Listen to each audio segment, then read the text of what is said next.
In November 2022, a major, supposedly unshakable pillar of the digital economy collapsed in less than 72 hours. A cryptocurrency exchange valued at $32 billion evaporated, locking more than 1 million global creditors out of their life savings and trading accounts.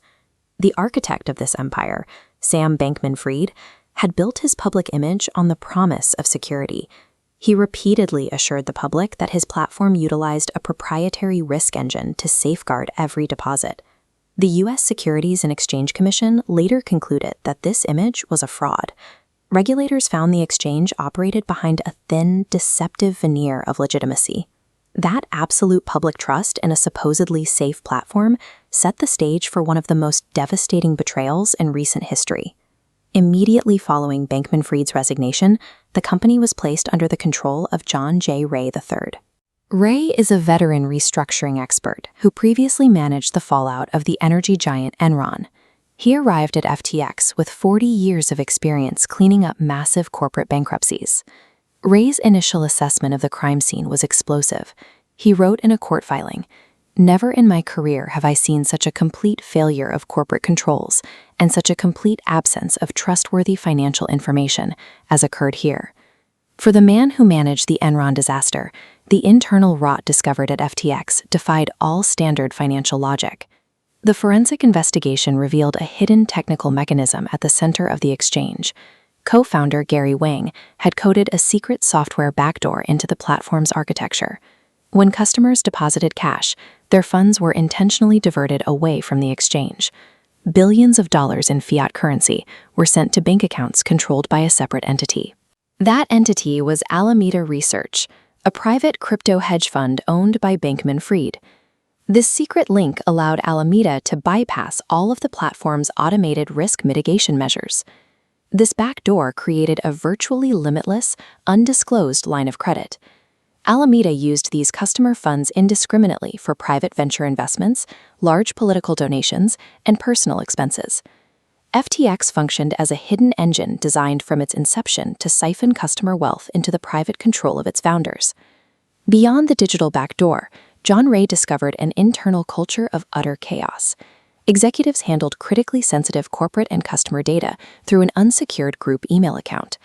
To hide their actions, the leadership team communicated through applications set to auto-delete, ensuring that corporate decisions left no permanent record.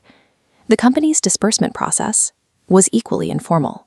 Millions of dollars in payments were approved in online chats, or supervisors responded to requests using personalized emojis. Basic corporate governance was non-existent.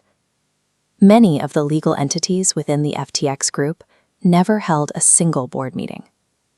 The disorganization was so severe that the company could not even produce a complete list of its own employees. Billions of dollars in public wealth were left entirely exposed to a tiny circle of inexperienced individuals operating without any professional oversight. By mid-2022, internal ledgers showed Alameda owed the exchange approximately $8 billion.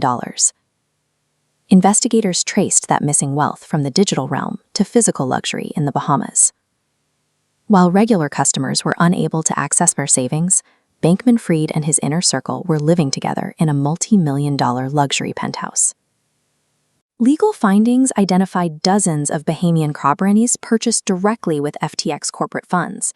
These assets, including Lot 44 in the exclusive Albany resort community, were recorded in the personal names of employees and advisors, often with no documentation marking them as loans. Diverted customer deposits were used to acquire high-end residential units at Goldwyn and One Cable Beach. Billions in customer deposits were extracted from the platform to bankroll a lavish, consequence-free lifestyle for the perpetrators. Policymakers reviewing the collapse found that the issues at FTX had no intrinsic connection to blockchain technology. The disaster was a rudimentary, old-fashioned embezzlement scheme that relied on exploiting public trust in a new financial frontier. High-profile celebrity endorsements were the primary tool used to build that false sense of security and lure in unsuspecting victims. When the market turned and customers tried to withdraw their funds, the veneer of legitimacy shattered to reveal a hollow interior. John Ray's sworn declarations conclude that the sheer audacity of the fraud and the utter absence of corporate controls were unlike anything he had seen in 40 years of managing corporate collapses.